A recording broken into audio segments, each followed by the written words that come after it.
Спасибо вам, что приехали. Люди пусть узнают, кому жилось хорошо, а кому приходилось терпеть в жизни разные лишения.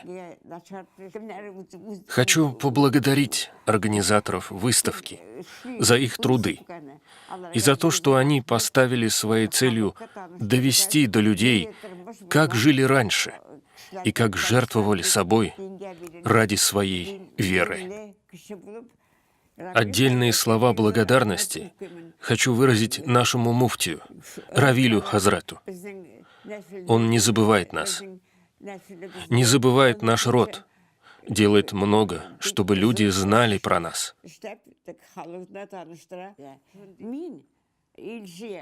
Я Шамсуддинова Ильсияр. Очень люблю свой родной язык.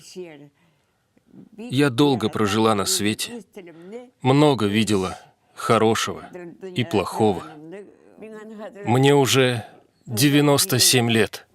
Проведение выставки – хорошее, важное дело.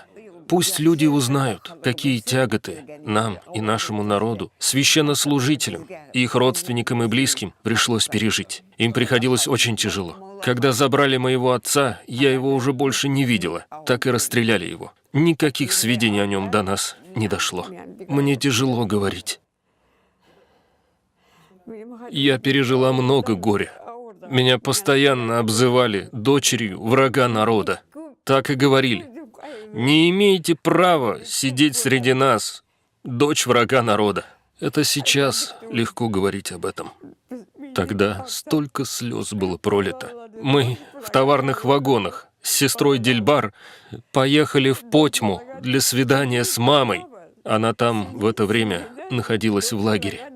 До 12 ночи мы вместе с сестрой стояли и ждали. После того, как наступила полночь, нам сказали, что уже 12 часов ночи. Идите домой. Нас прогнали. И с тех пор мы ее так и не видели. Она умерла среди русских и была похоронена по русским обычаям, наверное. Среди ссыльных были и татары. Нас утешали. Не печальтесь, там много татар. И вашу маму, должно быть, похоронили по татарским обычаям.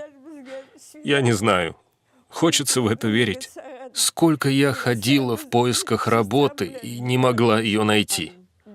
Никуда меня не брали. Мы были ненужными людьми для окружающих. Пусть никому Аллах не даст пережить такое, что я пережила. Мой отец был хорошим человеком. Мы очень любили его. Жили в одной комнате. Говорить очень тяжело, потому что натерпелись в жизни многого.